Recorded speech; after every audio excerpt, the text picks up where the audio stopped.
everybody, it's Cynthia Maynard from CynthiaMaynard.com, and you know, 'tis the season for fun little ornaments and hanging things and decor. So I have a fun little, I have a Lawn Fawn stamp set that I got when I first got into stamping, and it just, we grew up having sheep, so I have a little special spot in my heart for them. But this is the Bah Humbug stamp set, and I'm using this little sheep here.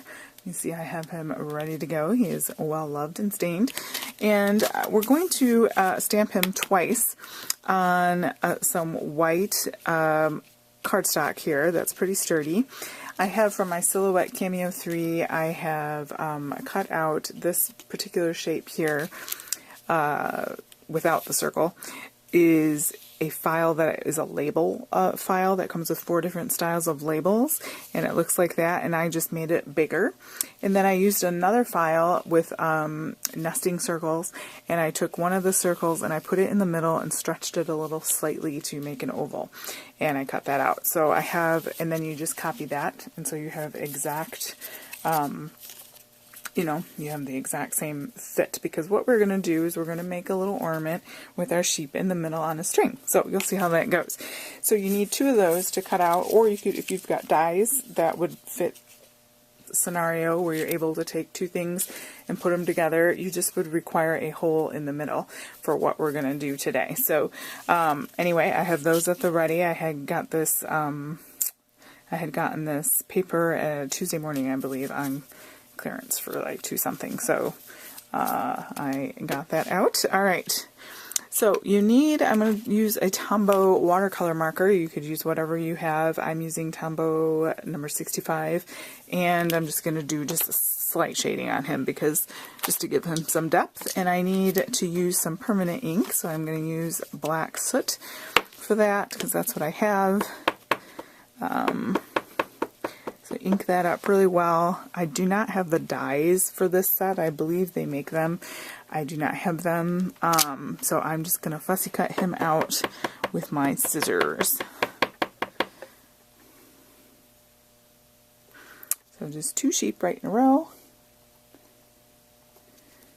Now I find it easier to color them before I cut, but you could certainly cut them out first and then color them if you're afraid you're going to make a mistake and you don't want to do all your coloring first and then accidentally cut or whatever and then feel like you wasted it. But I'm going to go ahead and color. I also have a Stampin' Up! Blending pen. It comes in the pack of 3, so that's a good deal. I think it's around $10, and it's got 2 tips, so that's nice. I'm going to be using that. So first, just going to go ahead and do some shading here. I kind of go around the edges with the darker, and then we'll pull the color over with the blending pen, just like so.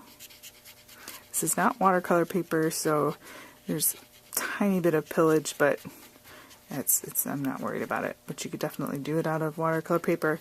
Around edges of things, if you want to think about it that way. But again, we don't need much.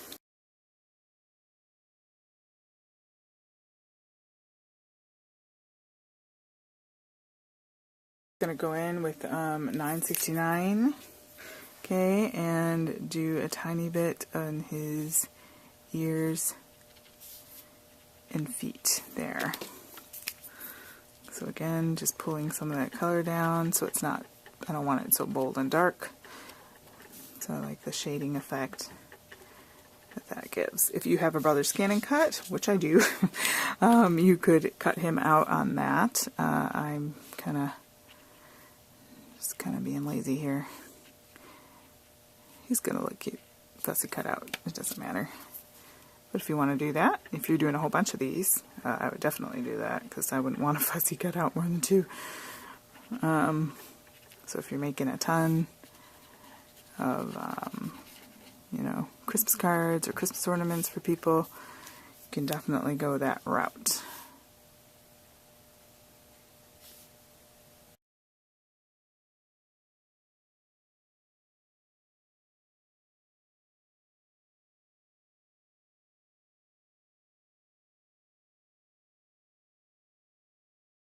And while I was doing that, I was just thinking what a fun classroom project this would be for kids. You could use their picture, you could use like a family, have them bring in a family picture and make a copy of that, or have them do little animals and have them do this project, because really it's pretty simple. So we have this adhesive and some string. I picked this because it's Christmas. You could use twine, you could use red, baker's twine, might be cute with that. But I'm going to go ahead and use this gold, and we just need a length that is going to be able to encompass that distance in between here with a little overhang. So I'm going to go ahead and cut that, sandwiching, okay, things together. So get your adhesive ready. It's super simple. You take your two sheep and you're going to go ahead and put some adhesive on the back of him the correct way. And you're going to put your string, actually I think I made this a single string, so I'm going to go ahead and take that off like that. Okay. And then we're going to make sure that's good and strong. We're going to line him up as best as we possibly can on here with the second sheep. So I'm going to get those ears in there. Okay. And so he's sandwiched that string in between there. You can see that. That makes sense. Pretty simple. Alright. Flatten him out. And then we're just going to sandwich in between our two pieces. So we have our holes at the top. Of course, you want to make sure that that's the case there. And we're going to kind of put him in the middle. Not kind of, but, and we're going to be trimming this off. So we just need adhesive right here for now. Of course, we'll be putting it on all around to adhere these, but so I want to make sure he's in the middle. And you just want it to be taut, okay? So you don't want it to be loose, otherwise he won't twirl as well. So I'm going to pull that taut a little bit and then stick that down. And then I'm going to go around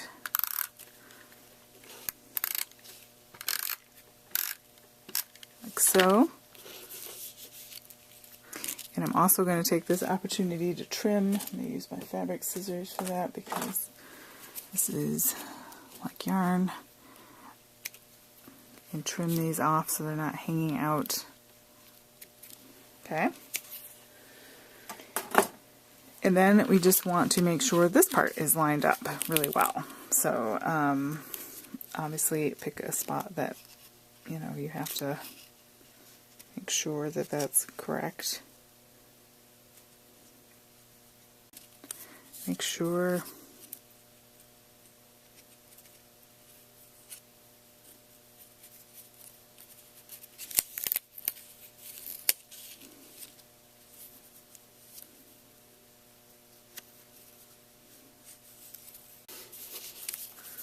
go around like that. And then so it's kind of sandwiched in between, and so now he can twirl like that. You can wind them up and let them go, and he twirls. And that's kind of fun. And when you're dangling, you know, you've got it going from the Christmas tree through, you can put, oh, I know what I forgot to do. I'll show you in just a second. We're going to go ahead and thread this through some iridescent, just cheapy ribbon that I have. Metallic. That way it can hang from the tree. And then I put a button in here. Okay, so this is a bag of buttons that I have.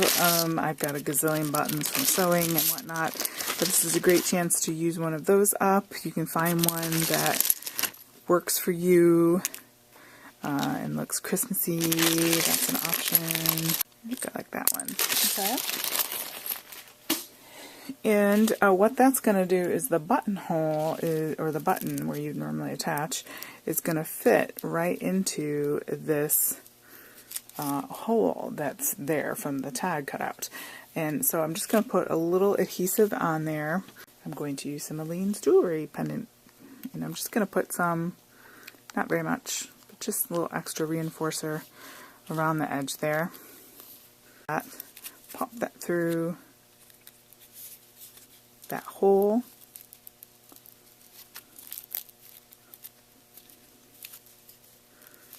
Like that.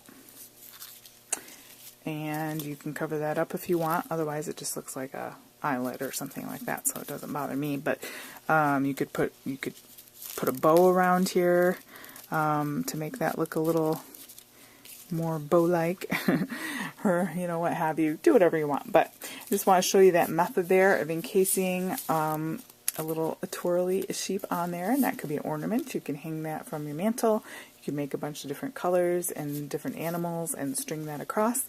Lots and lots of uses. It'd be, again, fun in a classroom and whatnot. So nursing homes, hospitals, children's hospitals would be fun to go and give a child an ornament you made.